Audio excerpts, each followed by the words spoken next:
নমস্কার বন্ধুরা, আমি আজকে নীলিমা কুকিং শো থেকে আজকে আমি বানাতে চলেছি আমের মোরব্বা।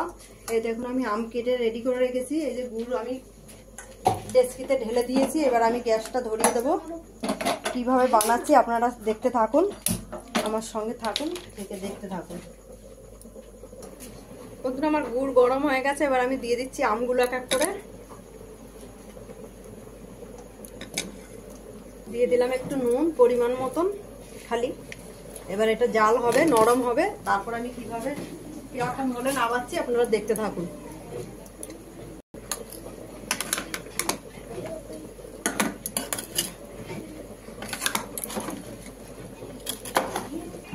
দেখুন বন্ধুরা, এই যে আমার মোরব্বা জাল হচ্ছে, এখনো দেরি আছে।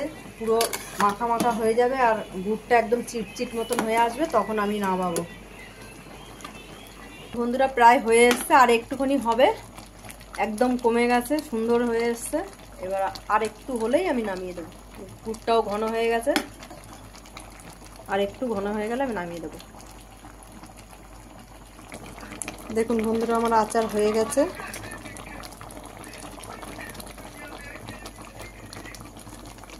এবার আমি নিভিয়ে দিচ্ছি, হয়ে গেছে, আমি নামিয়ে দেবো। দিয়ে মশলা দেবো কি কি আপনারা দেখতে থাকুন। দেখুন বন্ধুরা এবার মশলাটা দিয়ে দিচ্ছি, ধনে জিরে আর লঙ্কার গুঁড়ো। এবার এতে সেন্ট আসবে খুব সুন্দর।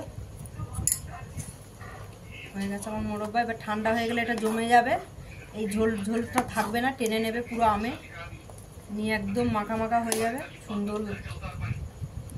দেখুন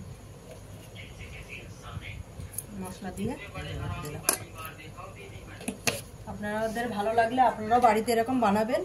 নীলিমা কুকিং শোটিকে আপনারা সাবস্ক্রাইব, লাইক, কমেন্ট, শেয়ার বেশি বেশি করে দেবেন। আর ফেসবুকের বন্ধুরা আপনাদের ভালো লাগলে আপনারা লাইক, কমেন্ট, শেয়ার করে দেবেন। আর যদি আপনাদের ভালো লাগে নীলিমা কুকিং শোটিকে আপনারা সাবস্ক্রাইব করে নেবেন ইউটিউবে।